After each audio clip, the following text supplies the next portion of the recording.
everyone. Cole here with a post-game walk and talk. Kansas State women defeat West Virginia in the quarterfinals of the opening round of the Big 12 tournament. Yes, I am doing a walk and talk from my car. That is just how we roll here at GoPowercat.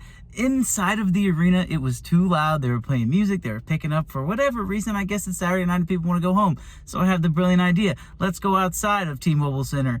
Surely at Power and Light, nobody's having too much fun. Well, they were having too much fun. So we're recording this walk and talk in the car. And look, I promise you it is worth the wait for this walk and talk because Kansas State, as mentioned, defeats West Virginia. Ayoka Lee scores 22 points and breaks the all-time record for rebounds in a career.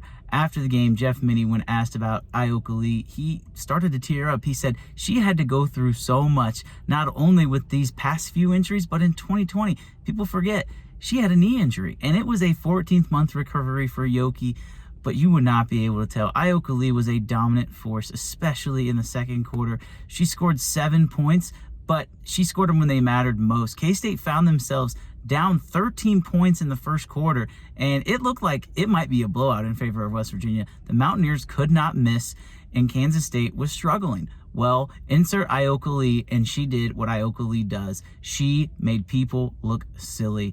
Ayoka Lee got the ball on the block, was dominant. She scored over 50% of the shots that she took. It was impressive to watch. The crowd, shout out to the Kansas State faithful in Kansas City. They showed up. And before we talk any more about this game and what it means for Kansas State in the future, I want to talk about the crowd, and I want to talk about where this conference is going as a whole, because the Big 12 tournament, we all know, is a special experience. I've never been to the women's basketball tournament. We made a last-minute decision to go cover this event, and I think it's worth it, because if you have not already, get out to this tournament. If you usually go to the men's tournament, come to the women's tournament. There's a lot of people there for Kansas State. I would say 98% of the crowd, obviously in this game, was Kansas State, but over 50% of the crowd was in purple when Kansas was playing against Texas. It's going to be a great crowd on Monday. Do not show up. If you're watching this on Sunday morning, don't show up.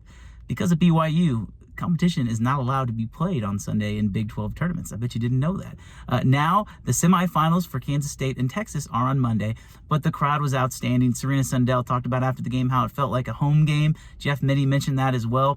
K-State fans show up, and they're going to show up for the men's game, but don't sleep on this women's team. This team has now, with that victory, put themselves smack dab in the middle of conversations for hosting 2 NCAA tournament games. Right now, when we see the bracketology in the morning, we'll have to double check, but before the game, Kansas State was the last team not being able to host. They were the number 5 seed. Well, there's been some losses, and teams on the bubble for hosting have lost. So Kansas State has a great opportunity against Texas on Monday to move themselves into position to be one of those top 16 teams. If you're not aware, the top 16 teams get to host up to 2 games for the NCAA tournament. Those games will all be played at that school's site.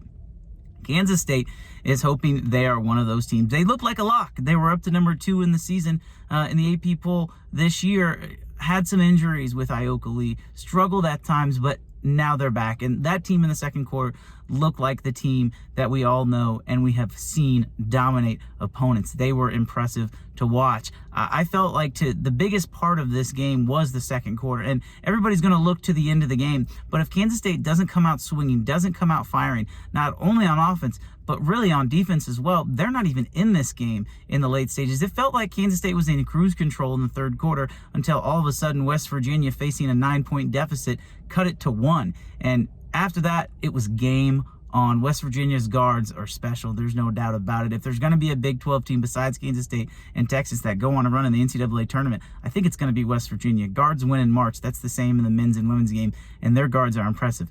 But Kansas State's defense was more impressive.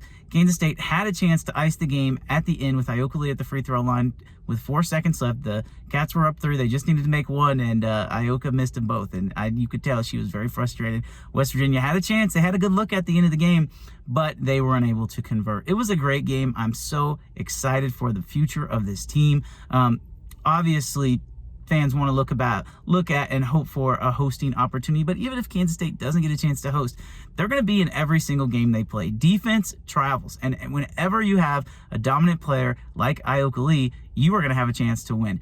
The best part about Ayoka Lee is that when she was injured, Kansas State learned how to play without her. She dealt with foul trouble in the second half of this game, but quite frankly, it didn't matter. Kansas State found a way to get the win over the Mountaineers. They turned the ball over 20 times. Maybe they've been watching Jerome Tang's team find a way to turn the ball over and still win. I think if you ask Jeff Mittie, he doesn't want that to happen again. Against Texas, that's not going to work. But the Cats are alive. They're moving on to the Big 12 semifinals. Kansas State versus Texas, Iowa State versus Oklahoma, Monday at 1:30 and 4 o'clock. I'm going to be there. So, just come by, say hi. Hey, maybe we can go get lunch at Johnny's. I love their wings. This is not an advertisement for Johnny's, but hey, let me know. Let's do it. It's going to be a fun afternoon of basketball. Kansas State's going to be playing. We're going to be there. Should be a fun one. Cats win 65-62 over the Mountaineers.